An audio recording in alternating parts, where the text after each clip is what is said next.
হরে কৃষ্ণ, জয় জগন্নাথ। বছরের এই একটি বিশেষ সময় যেখানে স্বয়ং ভগবান রাস্তায় বার হন সকলকে দর্শন দেবে বলে। রথে তো অনেক ধরনের থিম থাকে, তবে আমার এই জাম্বুবানের থিমটা বেশ লেগেছে। দাউ ভাই আর সুভদ্রা দিদি তো রথে উঠে গেছে, আর এদিকে আমাদের যোগু ভাই নেচে নেচে আনন্দ করতে করতে আর দুষ্টুমি করতে করতে যাচ্ছে রথে উঠবে বলে। জানেন তো, আমি আমার জীবনে ভগবানকে কিভাবে রথে তোলা হয় কখনো এই অদ্ভুত দর্শন করিনি।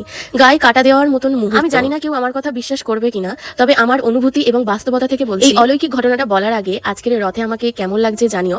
আজকে ভগবানের প্রিয় আমি একটা হলুদ বর্ণের পোশাক পরেছি। এটিকে পীতাম্বর রং বললে আরো বেশি শোভা পায়। আমার কিন্তু এই রংটা ভীষণ প্রিয়। এবছরের রথযাত্রাটা শুধু আমার কাছে নয়, প্রত্যেকটা ভক্তের কাছেই ছিল একটু অন্যরকম। আমরা কিন্তু ম্যাচিং ড্রেস পরেছিলাম, আর আজকের ওয়েদারটা দেখছেন জাস্ট অসাধারণ। ভগবান যখন রথে উঠে যায় সেই অপরূপ দৃশ্য দর্শন করে আমি চলে আসি বাড়িতে। আমার কিছু কাজ ছিল, তারপরে আবার কিছুক্ষণ পরে চলে যাই রথের কাছে। এখন কিন্তু রথ প্রায় কাছাকাছি চলে এসেছে।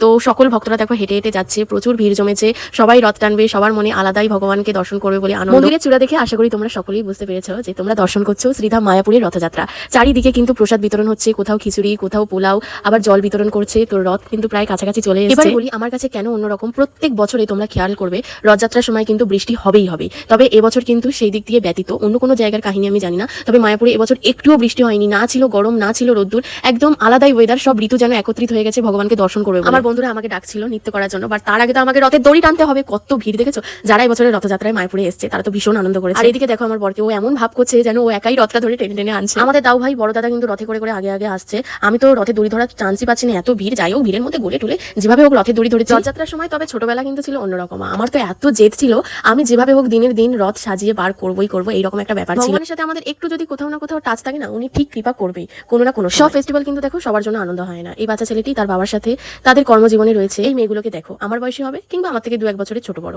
পুরো রাস্তাটা এইভাবে নেচে নেচে লাঠির ওপরে ভর দিয়ে দিয়ে আসছে। আচ্ছা, এটা কি আসলেই সহজ? কতটা কষ্টের না, কিন্তু তাদের কাছে হয়তো অভ্যাস হয়ে গেছে, বা তাদের কিছু দুটো টাকার জন্য তাদেরকে এই কর্ম করতে হচ্ছে। তবে এই রথে যে বিভিন্ন থিম রয়েছে না, যারা যারাই ছোট বড়, যারা যারাই কষ্ট করছে, কেউ নাচছে, কেউ গাইছে, কেউ হাসাচ্ছে, দর্শকদের এন্টারটেইন করছে, তারা প্রত্যেকেই কিন্তু ভগবানের অশেষ কৃপা পাবে। মহাপ্রভু তাদেরকে বিশেষ আশীর্বাদ করবেন।